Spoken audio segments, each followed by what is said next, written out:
Hey guys, it's like fifth or sixth video in their septic tank pumps. Video again is February 18th, 2019. We're inside in the basement of this house here in Lafayette that we wired. This whole house we've actually wired. It's a custom home. But I want to show you the control panel. So coming out of here, here's our sub panel that we set downstairs.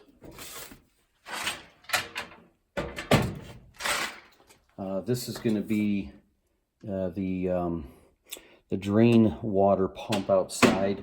They've got a couple pumps that they're doing out there that's going to take care of any irrigation that comes in for their lawn.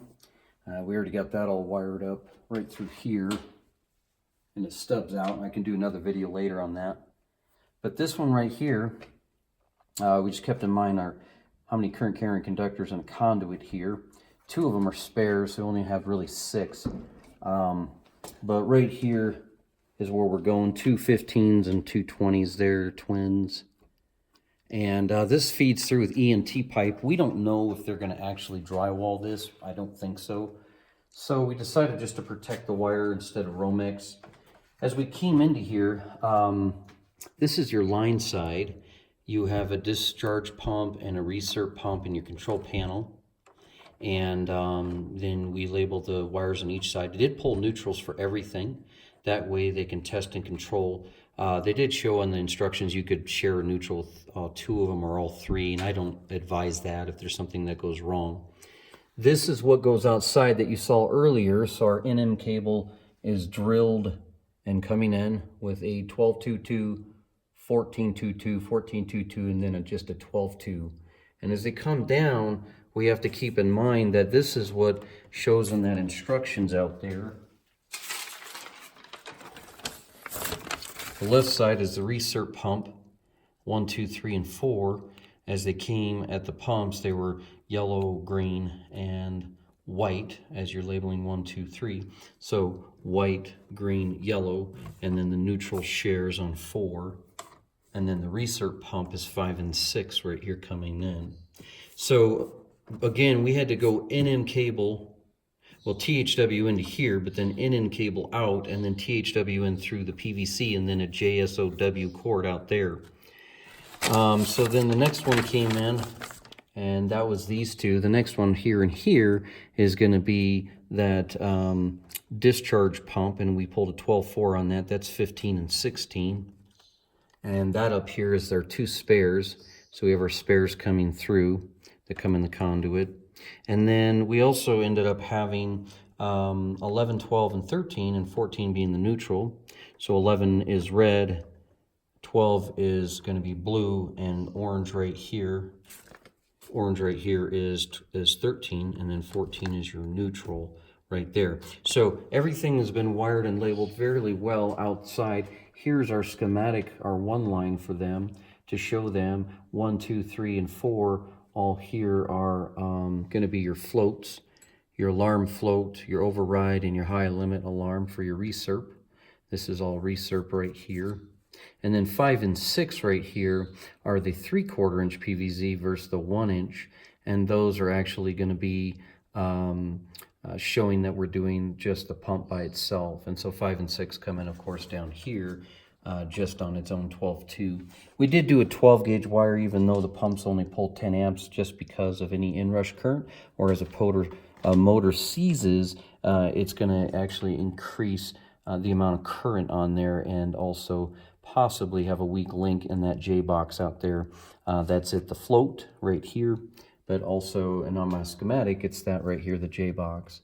But then we also have our THW in here and our NM cable through the crawl space here. So again, that's just a redundant here for the discharge, exact same thing. Again, NM cable crawl space, we did THW in, and that's PVC 1 inch underground. Then here's our J box, which is this piece right here. And then this is a JSOW cord. And then this is the knockout that goes into the back, into the pumps, finally down to the floats. And then the pump the same right here. So again, very detailed. They'll never have an issue. We took pictures of this. We'll PDF this to the owner so you can create a file. We'll fold this up really nice and leave it in here and show them that we did our work like that. So Real important when you're making up that PVC box outside, I do suggest not to connect your grounds together. Yes, the grounds are all connected right up here, and they only give you one terminal here and one ground back. That's true, but for testing purposes, I know the code says that in any junction box, tie all grounds together. I do not agree with that because the float switches, first of all, had no grounds on all three of those legs. They're just plastic. And so the only thing that really needed a ground was the motor. But the code does say, because I pulled a 3/4 in PVC, 2 per junction box here out there in the CERT pump, okay, the housing of it, the code does state I have to have separate grounds, 1 per PVC conduit. It does get a little redundant, but if something goes wrong, you want to be able to trace that. So again, here's kind of an overview of it. We had NN cable coming out of this box, going to a junction box on the side of the house. Then we PVC'd all the way over to here to these junctions, and those junctions then through the KO to the floats or to the pump. So that's kind of an overview of that. And again, the brand, if you're just catching on to this video, is Orkin Systems. So again, hopefully my SEO guide knows that all these videos are in relation and order. I can't say that you'll be able to find them in order, but that's just the detailedness of it. This has taken us, oh my gosh, probably about 4 days.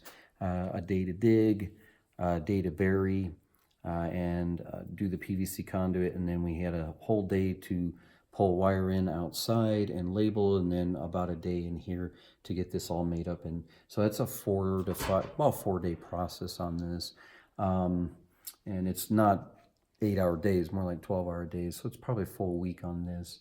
But anyway, so that's kind of the look of it. Hopefully we've got everything right. We'll be testing that here in another week. This is your control alarm. This has a nice little surge protector in here to protect the equipment.